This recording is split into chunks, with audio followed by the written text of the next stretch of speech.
Hi, I'm Rosh from Energy Matters. Welcome to our podcast, Road to Zero, where we dive headfirst into all things renewable. Join us as we chat with industry experts, tech specialists, and some of your favorite TV and radio personalities, asking the renewable energy questions that you want answers to. Our goal, a zero carbon future. Today, I am absolutely thrilled to be joined by a very old friend and someone who has a very close relationship with Energy Matters from the past. Martin Alexander, Business Development Manager for Greenbank Environmental. Hello, Martin. How are you? Morning, mate. I'm well. How about yourself? I am top of the world, thank you. The sun is shining here in the Gold Coast, so I can't complain. My tan is coming along perfectly. Sure is, mate. Oh, it's rubbish here in Melbourne. Oh, mate, I tell you what, I do miss Melbourne. It's only been a year now since I left Melbourne, but I tell you, like, it's so quiet here, and the weather, with the exception of the 3 or 4 months over sort of summer, like January through to about April, and the occasional cyclone. I mean, it's absolutely lovely here. So certainly, I'm enjoying it. How is Melbourne? Has the sun come out at all yet? Very early in the morning today. It was out for a bit, but now it looks like the world's gonna end. Typical Melbourne. Glad to see some things never change. Martin, you and I go way back, so we've known each other for many years, and you've obviously got a bit of a history with Energy Matters as well. Just for anyone who doesn't actually know you or doesn't know your current iteration at Greenbank, can you just tell us a little bit more about yourself, your career to date, and what led you to Greenbank? Of course. So my entire professional life has been spent in the renewable energy industry. So I actually started off, I went to the School of Hard Knocks. I was a door knocker initially. There's a funny anecdote if we've got the time for it, but apparently that all came about completely by accident. So I was hired unintentionally initially as a door knocker. So I had signed up I did the Gumtree advert, rang up, sort of agreed to do an interview, and then it was a group interview. You had like 20, 25 people all going for the various roles available for brand ambassador. And there was another chap there with a similar sort of accent, and he had sort of mentioned, I used to knock doors for my political party back home, blah, blah, blah. And the boss sort of said, all right, we'll bring back that posh such and so, referring to him. And then the team leader thought that meant me. So I showed up for work, and unbeknownst to me, there was a lot of, what's he doing here in the background? But they decided, you know what? Let him knock some doors, get rejected, fail, and he'll just go away by himself, sort of thing. So the boss that day, like, they dropped us off at turf, as we called it, to knock doors, and he was driving around in his Beamer, sort of checking in, making sure that people were actually doing their work, and obviously he was in contact with the team leaders, and it got back to him that I had 3 leads. And he sort of rolled up on me while I was sort of between doors, like, Martin, you all right? Yeah, 3 leads. 3. I was like, yeah, I'll get a couple more if you leave me alone, mate. He was like, all right, fair enough. Crack on. And then by the end of it, he was like, he's in a candid moment, he told me I was the best rep he ever had. So yeah, but it all came about unintentionally. They didn't mean to hire me, but it was the best mistake that they ever made. Absolutely. They're lucky. Yeah, no. So and then after that, I stopped being, even if you're good at something, you get to the point where you just don't want to knock a door anymore. So I moved on from being the appointment setter to the one sitting the appointments as the specialist. So I was selling, suitably sizing solar systems and then selling it to the end consumer. After that, I got out of that, and this was all before door knocking was a bad thing and a banned activity. So I sort of left before everything got worse. And then that's when I moved over to Energy Matters. So for a while, I was operating together with a business partner, Richard Atakador, as an outbound sales engine. And we were sort of focusing on the Bayside area, like Brighton, Sandringham, Hampton, those sorts of places. The posh area. Exactly. No, so it seemed like a good fit. People seemed to like me that way. So yeah, closing deals. And then, of course, Flex pulled out, the parent company, and all that sort of occurred. And then I moved into some marketing stuff. At one point, I was a bit of a liaison officer between sort of the marketing company, the retailer, and the finance companies. So I did that for a little while, and I was managing a fleet of about 6-7 closers. And then after that, just as the pandemic hit, we went to try and open up a channel in Sydney with predictably bad results during a public health crisis, and it all sort of went pear-shaped, and I got stranded out there. And yeah, and I eventually made it back to Melbourne, and just stuck to retail, so closing for various companies. And there's a brief time where I was doing quite a bit of commercial, and even looking at becoming a head of commercial for a retailer owned by the boss that accidentally hired me. So we became business partners and good mates. And then didn't work for a couple of reasons. But yeah, primarily just didn't like Canberra. My missus didn't like Canberra. So No. so she had the final say in that. It was cold and not much going on. So yeah, we came back to Melbourne. And then I got onto Greenbank through a mutual mate of ours, so Nathaniel Stegman. So he knew that I was looking for something a bit more challenging and senior than just being a bog standard salesman. So he was keeping a lookout and keeping an eye on I guess, Seek and that sort of thing. And then he texted me one day, well, I think via Facebook Messenger, just said, have a look at this. And he flicked me a link, and looked at it, like, no, that would suit you quite well. So I was a bit concerned at the start as well, because there were quite a few applicants already, and it had been listed there for a while. So I was like, I don't know, but I'll just throw my hat in the ring and see how we go. And then same day, I think I got an email from Rhea, wanted to meet me for an interview.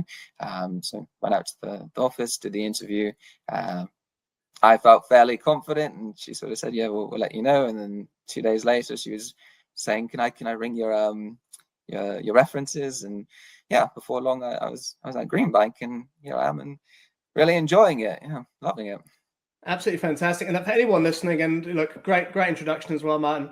I mean, there's a couple of things that you've highlighted that I just want to touch on. I mean, the first thing is Martin worked for the former iteration of NG Matters. So when we used to be a retailer / installer, which is really from 2005 to 2019. And then Flex, which Martin referred to, was the former entity to own NG Matters. There were, I think, one of the top 1 or 2 renewable energy entities on the planet, American owned, and a $15 billion company. So we've come from some royal blood, but they decided to shut down Energy Matters in 2019.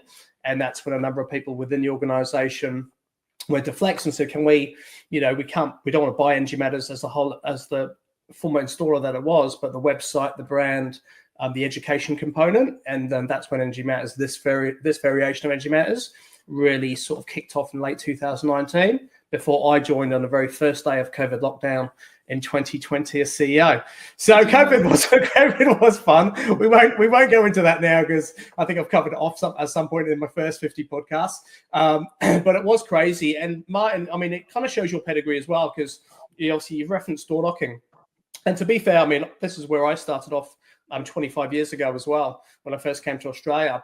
And back then, I mean, door knocking was just a really valuable resource to consumers, on homeowners and businesses, where we essentially were able to communicate directly to them. If they were invited into their home, we could sit down with them. If they wanted to chat on the doorstep, we could do that too. But really, to be able to communicate face-to-face all the information, and actually be able to come up with solutions and tailored to suit the individual. Unfortunately, like anything, there's other organizations and people that take that and just turn it into an absolute cluster and a mess. And quite rightly, legislation has come into play to stop door knocking because of high pressure sales tactics, which I actually do agree with. But it's a shame, because it takes away people that do the right thing, like you, like me, like colleagues of ours in the industry, where we were just able to really help homeowners and help people. And unfortunately, a lot of people just made that a mess.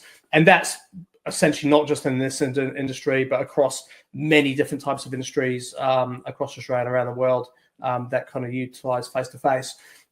What is good about our industry is it has gone through some amazing transformation, especially since 2010 all the way through to now, where there's lots of legislation, lots of compliance, lots of things in place that actually helps the consumer.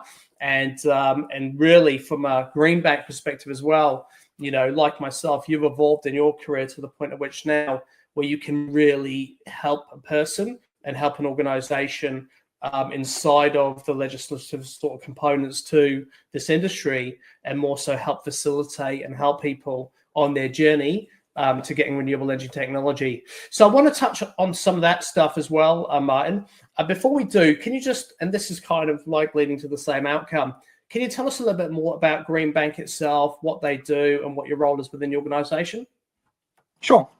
So Greenbank Environmental is a trader of STCs and other renewable energy certificates or energy efficiency certificates.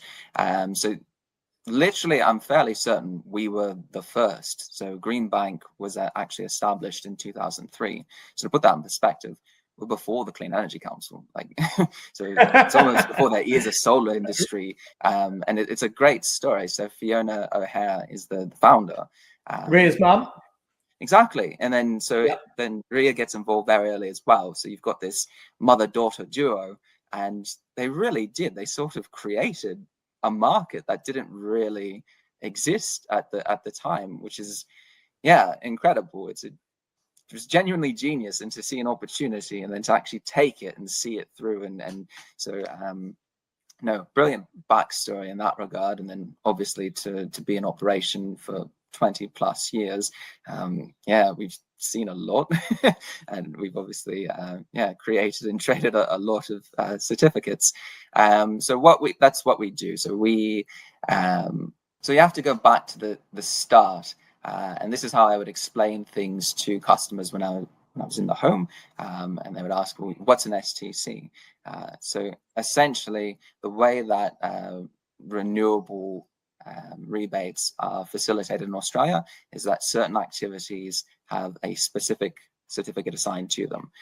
So in this case, solar installs have small scale technology certificates assigned to those activities, so STCs, and these are worth a certain dollar value. So the bigger the solar system, the more STCs that it qualifies for, and that added up and taken together is your federal rebate, and that gets subtracted from the purchase price of the system for the end consumer, brings the out-of-pocket expense down for them, makes solar more affordable. So we purchase those certificates and we batch them together, and then we sell them in bulk to bigger organizations who have big carbon footprints and need to purchase these certificates as carbon offsets as part of their reducing their carbon footprint. So that's what we do, and we purchase the certificates from the retailer or the installer. We then upload the certificates into the REC registry with the Clean Energy Regulator, and then we sell them to these bigger polluters.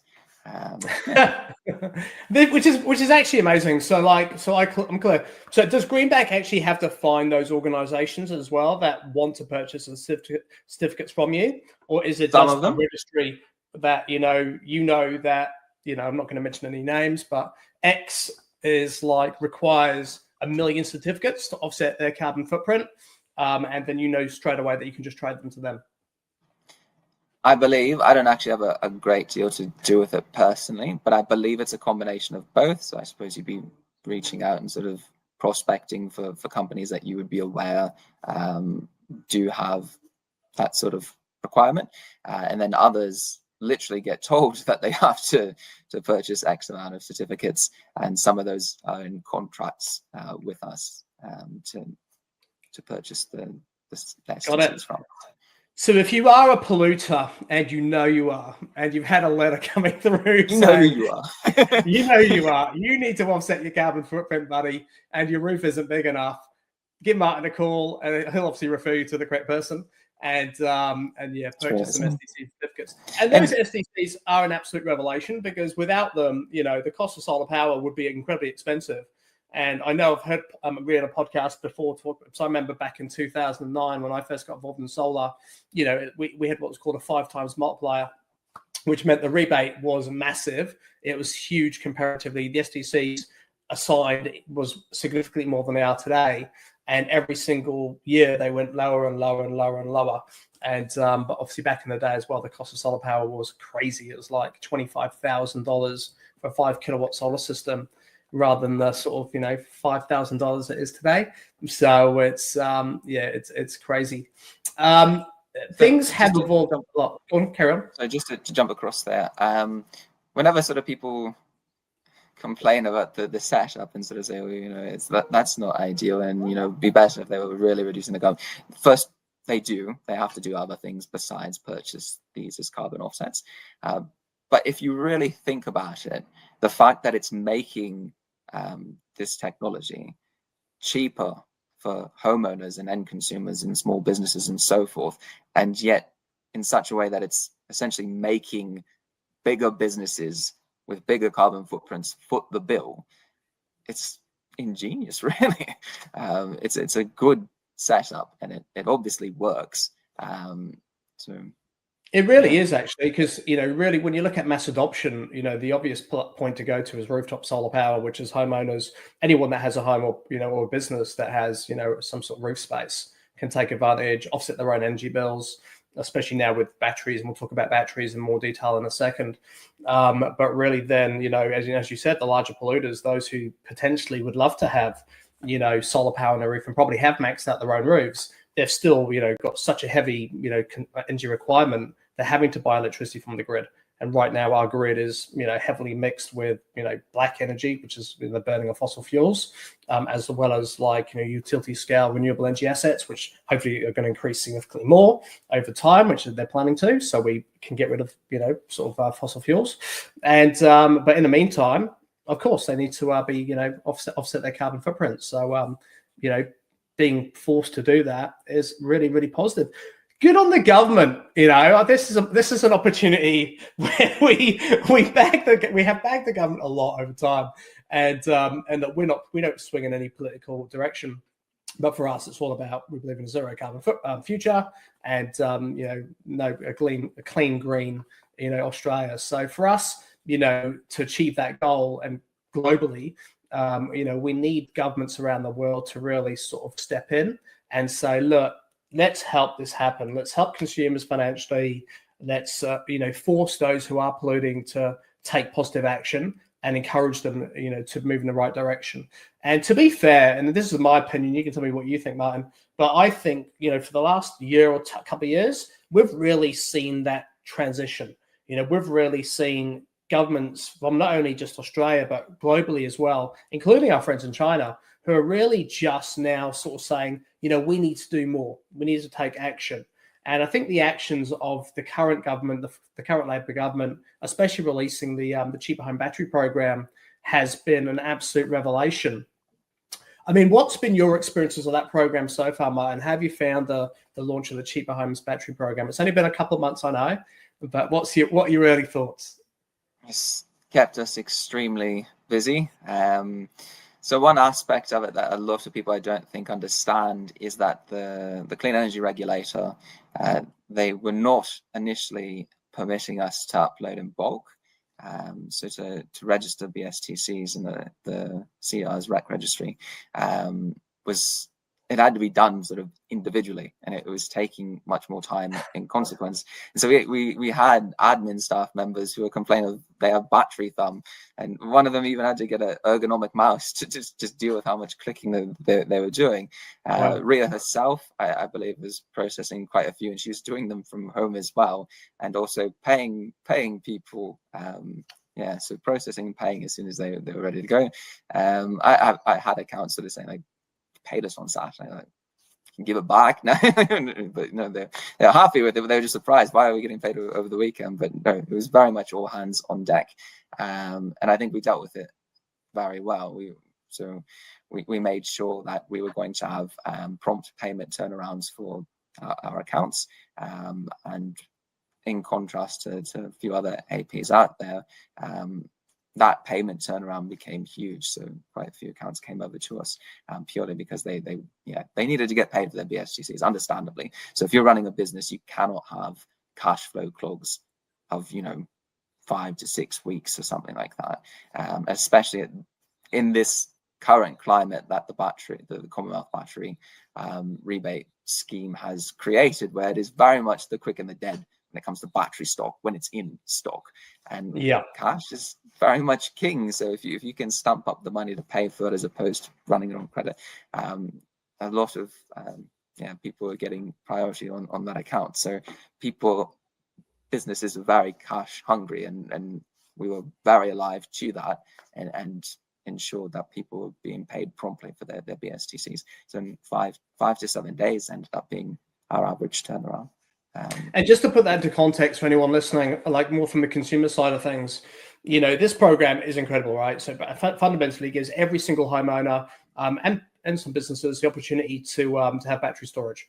And why battery storage is so important is having rooftop solar is amazing. It generates electricity throughout the daytime, but most of the time, unless you're working from home, and even if you are working from home, you only can consume so much electricity throughout the daytime. You have, which means you've got lots of excess. And then because our infrastructure in Australia is so old, we can only really sort of export, which means send electricity back into the grid. We're limited. Okay, we have export limitation, which means you can only sort of dump back into the grid so much electricity at any given time, especially during the daytime when there's all this surplus solar power. So batteries are essential to store that excess electricity, which means you can then use that in your home when the sun goes down, at night time, early mornings, as well as to charge up if you've got an EV, as well as just really, exporting it back into the grid during demand times, where you can then access things which are called a VPP, which means the grid will buy that electricity back off you at a much higher rate than the crappy little feed-in tariff that we used to via our electricity bills, which means you can actually monetize having a battery on your home. So it's really advantageous to have a battery. The Cheaper Home Battery Program has reduced the cost of batteries by 30%, which is absolutely incredible. So before, people would say, I don't want to get a battery because it's got 10-year warranty and it's going to take me 10 years to get a return on investment, which was true. As a result of this program, demand has increased significantly. The cost of batteries has come down, which was always going to happen, but has happened quickly, which is amazing. And then the 30% rebate has now made batteries super affordable. What Martin was just talking about, which is the biggest problem with anything when there's something amazing happening, is everyone jumps at it at the same time. And manufacturers, God bless them, they've tried their very best to keep up with demand, but I don't think anyone really would know how much demand there was going to be until the battery program had launched. And as soon as it launched, every installer, and there's thousands around the country, are screaming for technology. Their customers that, before any new customer, anyone who hasn't got solar power, suddenly picked up and said, I now want to get solar power. These installers have all installed hundreds, if not thousands, of their own customers. So, of course, they're going to prioritize their own customers and go to them first and say, hey, would you like to upgrade to a battery? Yes, please. Then they're all going to the distributors, and there are lots of distributors around the country. But once again, they only hold so much stock at any given time, as you pointed out, for cash flow reasons. So their shelves are cleared out. They're then going to the manufacturers saying, we need more stock. China, definitely, thank God for China, in my opinion, because, there's 80% of all the world's renewable energy technology is manufactured in China. So those guys are like, oh my God, Australia all of a sudden, although it's a small 25 million person country, we now need to supply, a big chunk of everything we're manufacturing to Australia to meet demand. So they're trying to send as much stuff to us as possible. And we're obviously in a remote southern hemisphere. So there's a long trip by boat to get to us. So, so right now people are crying out for it. And the problem that Martin's just highlighted that we have here in Australia is, that's only a finite amount of stock available at any given time. And really, cash is king in this industry. So fundamentally, the retailers need to have the money to be able to buy the stock off the distributors and supply it to their customers. And the only way they can get that money back is through the trading of STCs. And the trading of STCs, although it's a fairly, simple process, it's not. It takes time, and it takes, an organization to be able to say to the installer, here's your money in this time frame. Now, that time frame can be anything from what you got, and you can tell us how quickly you do it in a second, Martin. So I'm just going to big you up a little bit, all the way up to about 2, maybe 3 months. Now, imagine if you're an installer and you've got demand through the roof. You've got customers begging to get the battery as soon as possible because we're about to hit summer. Gold Coast was summer about 2 months ago, and it's stupidly hot today. So you want your solar power systems rubbing it in. Oh, sorry. so your solar power systems are going through the roof. I mean, I've already generated about 40 kilowatts today, and it's just halfway through the day. So, so you need your batteries to be able to store that power. And but you can't get hold of the battery, and the installer needs to get paid so they can actually go back and buy some more product. And a lot of the time, they're not going to charge the customer the full price or even much at all until after they've done the installation. So, so it's a real cash flow hole. So you guys have really assisted the installer and as a result, the end user by your process. Can you kind of tell me a little bit more about how you're able to sort of, why you've chosen to really, pay out the STC so quickly and how that came about? We chose to do so because we understood that they needed it. So for an installer to run a healthy business, they need to have that cash flow there. So from the outset, we were quite committed to paying as quickly as we could do, given our cash flow. So it just was imperative. It needed to be done, and that was what we decided to do. There's no sort of special secret about how we did it quicker. It was just hard work, as I say, our admin staff and our compliance staff. That's the other key ingredient there is compliance. So given how long we've been in operation, as I said, since 2003, our experience in this field is such that we know it in and out. As I said, we were prior to the Clean Energy Council, so we know the compliance regulations and so forth very, very well. And we've got an excellent compliance team, and we know that if they go through it properly, then we're sufficiently confident that it's just a matter of time. So it'll just come down to when the Clean Energy Regulator gets round to fully and finally approving it. But there's no reason why the retailer or the installer should be forced to wait until that process is completely finished.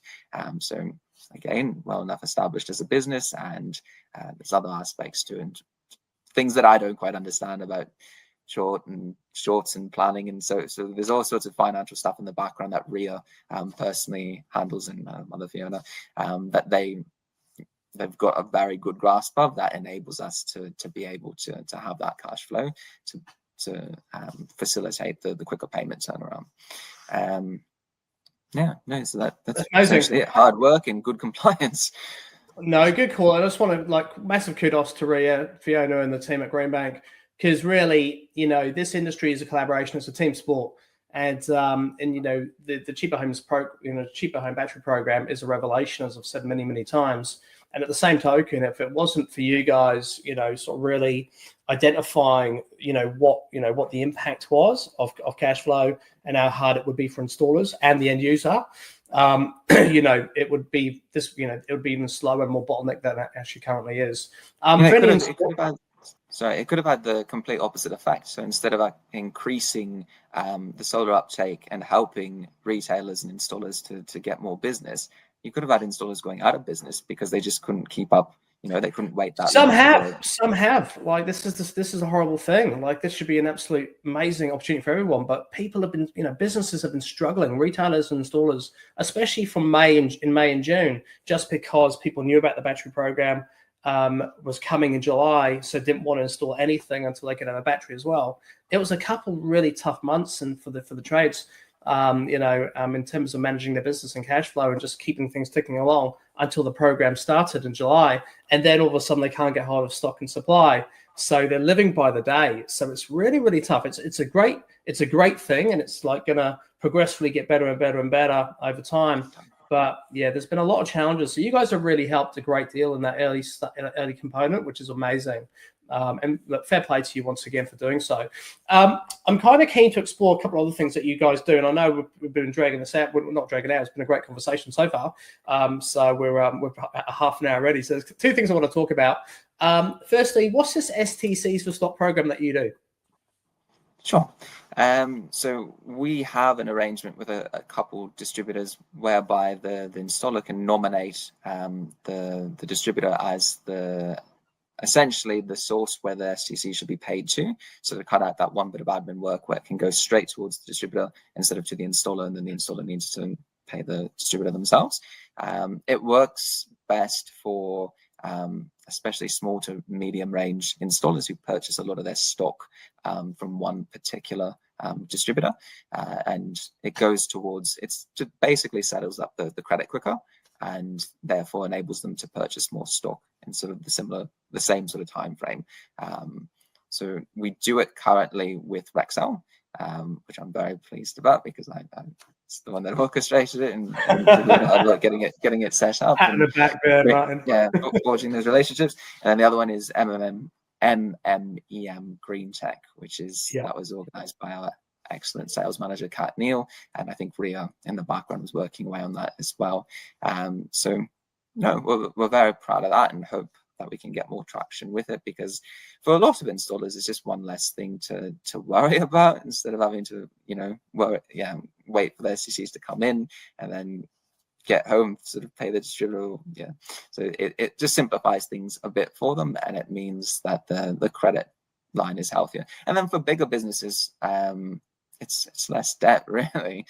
So yeah, I think it's applicable for all varieties of retailers, but we're very much, I think, in the infancy stage with it.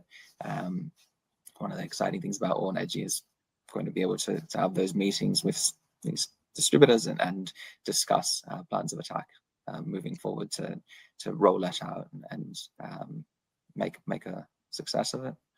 Fantastic. Well, good on you. Great initiative. Is your plan to roll it out to other distributors? Like, if a couple of my friends in distribution are listening right now, would you be is it open or is it just closed off? It is? All right, fantastic. So if you're a distributor, so we have a couple more in mind that we're in conversations with already. So yeah, the more the merrier.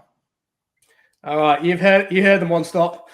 give Martin a call, and probably not them. But really, if you're a distributor out there, look, absolutely, you want to be having a chat to Greenbank about this initiative. It's fantastic.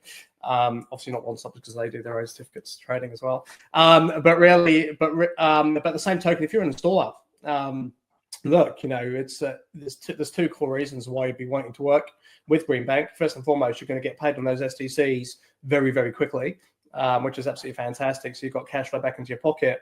And if you are, currently working with Rexel or M&M Tech, and you're kind of happy to work with those guys, then once again you can actually have that relationship already in place for you, so you can just buy stock and it's already been covered by the STCs off the back of the installation. So it sounds like it's just making the installer's life a little bit easier, which is absolutely amazing, so they can focus on what they're experts in, which is installing solar power technology, not having to worry about administration and finance. So that's really, really cool. So good on you for doing so. We are significantly running out of time, Martin, but I definitely want to talk about two last things. You have a webinar coming up. Mm-hmm. What is that? On Monday, the 27th, I think at 4:30, we've made it. So it's going to be the Go Home webinar right before the All Energy Expo. So the idea is we're partnering with Rexel. They're going to talk about stock availability and all that sort of thing, all that sort of stuff that will be, I've no doubt, of great interest to a lot of installers and retailers out there. We're going to cover sort of the journey so far with the Commonwealth Battery Rebate Scheme, and cover a few sort of common mistakes and misconceptions that have held up claims or caused claims to go to audit and so forth. So to try and educate installers to ensure that their payments get processed and paid promptly and smoothly as possible. And then Training Gate will be discussing their offerings as well, in terms of SA accreditation that they can help people to get, CPD points for existing installers, and they've got an app called Pocket Pro, which is like an installer's encyclopedia that you can just have on the go on your phone to refer to, which is again great for SA candidates or recently accredited installers, sort of still finding their feet in the industry. Absolutely incredible. And that compliance component is so important, especially when we're talking about battery technology. I mean, the batteries now are safe, manufactured incredibly well, and but obviously people do have, as a consumer, has concerns about what they see on mainstream media about, cars setting on fire, not being able to be put out, and batteries, sort of overheating and burning down houses. I mean, I'm not going to really, sort of talk too much about those sort of things, but that's, there's one version of it, which is obviously on the media, and then the real version of it is the technology today in battery technology is so safe, it's ridiculous. But at the same token, there is a high requirement, an important requirement for installers to do their job properly and to be well trained and to tick all the different boxes. So you guys definitely cover that off inside of the way you assess the installation and the work that's been done in the home, to be able to say, yep, you've ticked all the compliance boxes, that's perfect. STCs are valid now. There's a valid installation, so help facilitate that process. And this webinar seems to be like a really good opportunity to take that one step further, especially with the, with Training Gate as well involved, to be able to really educate and help installers get better, better educated, understand this constantly evolving industry, and find ways to do their job a little bit better, which is a huge and valuable resource. So if you're an installer, you definitely want to have a look at the comments below and make sure that you do actually tune into that webinar. It will be absolutely incredible and very informative. The final thing you mentioned is my favorite thing and the thing I wanted to talk about from the very beginning of the podcast. All energy. We are finally just around the corner. It's going to be absolutely incredible. As someone who works in the industry, it is, like, for me, the most fun thing of the year. Don't get me wrong, I love all the different events I go to. So love you, John. But All Energy is just where everybody flocks to. It's in Melbourne at the MCEC, 29th and 30th of October. It's going to be insane. Can you tell me, are you guys are exhibiting there as well, aren't you? Absolutely. Always do. What's your stall number? Not that ever you look at the stall numbers, but do you know? It's U131 from memory. There you go. So when I walk in, do I hang a left or hang a right? Or straight ahead? Not sure. Straight and right. Straight and right. All right. So something like that. And then we've even got I think recovery packs this year that we're doing. So there's always a lot of dinners and cocktail parties that tend to go on before the exhibition even kicks off. If you're feeling a bit worse for wear after the Cutters event or something like that, then make your way over to Greenbank and we'll sort you out. Well, look, I'm glad you said that, because I'm there. I avoid everything on Tuesday night. I don't actually participate in any of the pre exhibition stuff, purely because I know I've got very busy down the Wednesday, and then we're filming this year, so I think we're going to have a TV crew down there all day on the Wednesday filming for our new TV show, Global Energy Revolution, Channel 9, in February next year. Don't miss it. And so we'll be filming some of that stuff there as well as for a few of our brands. And then I have I do so many like impromptu interviews with our partners and at different manufacturers at their stands. So if anyone who doesn't know about All Energy, which I'm sure everyone does, A, you have to go.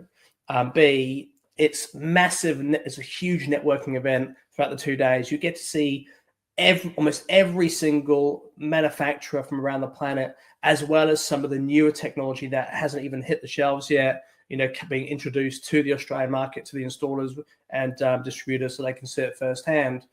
You've got I wouldn't say every installer around the country, but a lot of installers from around the country have a presence. They come to attend, chat to the likes of Martin at Greenbank, check out the manufacturers, but then the speakers are off the chain. So it's almost like going to Anthony Robbins' event, which you pay thousands and thousands of dollars for to be inspired. But this event is completely free of charge to attend. And you have speakers from every component of our industry, from government, different industries, different authorities, different countries, all jumping on stage, telling you what's new, what's coming up, what the problems are, what the solutions are. So it's just a really, really inspirational event to go to. And it's like a knowledge bank. I mean, 2 days is a long time, but it's not really enough time to absorb all that information. You almost need to be plugged into the matrix afterwards and then just really absorb everything that happens. There's that much going on. It's crazy. But as Martin correctly highlighted, it's a really good social event as well, because when you've got all these people that really, want to make a difference to our planet, we all believe in net zero and reducing carbon footprint and doing it to make a difference to our planet. And it's a long, it's hard work. Like, a lot of people are now kind of open embracing, carbon reduction, but there's a lot of naysayers out there, and the media a lot of the time doesn't help. So, really, it's a really good opportunity when we're all together with like-minded people. It's a breath of fresh air, and it's just so nice. And of course, you want to have a beer with your mates. So, I know I'll be coming to your stand for that recovery pack, especially on Thursday morning. I'll make sure I keep a couple aside for you, mate. Please do. I'll come in and recharge for sure, and we'll catch up. And then I think one of the things that you wanted to go over, maybe in the last, we've got 5 minutes left. Yeah, of course. Let's go. So what I'm looking forward to most is actually meeting. So this is my first year in the role, and I'm really looking forward to actually meeting some of these installers and accounts that I've created these relationships with, and help facilitate, their business grow. And that's been one of my favorite things about this role, is actually seeing that happen. So I know one account where sort of first month doing it, like one of the very first people I spoke to, only did like, I think 500 STCs or something like that, to in a couple months now, this month, do 8,000 plus STCs, nearly 300 grand in trading of STCs through his installations. Just incredible. And I, in some small way, helped facilitate that. And yeah, really looking forward to putting some proper faces to names in the flesh, and shaking some hands, and having a few pints. And yeah. Martin, I would assume that you'd be more of a cosmopolitan guy, sort of like, hello there. Hello there, sir. Join me for martini. So I can see. You're British at the end of the day, mate. You're like a I prefer whiskey, to be completely honest. And I'm not a whiskey snob of red label soda, and I'm happy with that. So no, I am a whiskey snob. Single malt. I have a specific regions. I didn't know that. I drink from. I love my whiskey. Anyway, that's another conversation for another. I'm not saying I don't know single malts, so I didn't know that was what you're into. All right, I'll get you. I'll tell you what, for this podcast, I'll get you something special. No, you don't have to. For having me on, it's been a pleasure. We'll definitely catch up for a drink at All Energy for sure, because that's the next time I'm going to see you anyway. And a glass of Shiraz, followed by a single malt. We'll make it happen, and by the hour, it's on. Brilliant. Locked in. Oh, and good, mate. Well, thank you so much for having me on. It's been a pleasure as always, and it's a shame we didn't get to touch on everything that we wanted to. But I don't know if it does well in terms of viewership. Maybe we'll have a part 2 sometime down the line. Absolutely. Look, thank you so much for your time, Martin. I appreciate having you on. It's great to understand more about the Greenbank journey as well. A massive shout out to all the team back in the office, and I look forward to seeing you at All Energy. Marvelous, mate. You have a great rest of the day, and I'll see you there. You too. Take care, mate. Okay, guys, you heard it here first. If you're an installer, you definitely want to chat to, well, first and foremost, get to All Energy. You don't want to miss it, because you're going to get the opportunity to see all the latest technology, catch up with your colleagues, be inspired by some speakers, earn some CBD points, and at the same token, walk over to see Martin at Greenbank Environmental and find out more about the different programs and solutions and initiatives that we've been talking about today, and how they can help your business.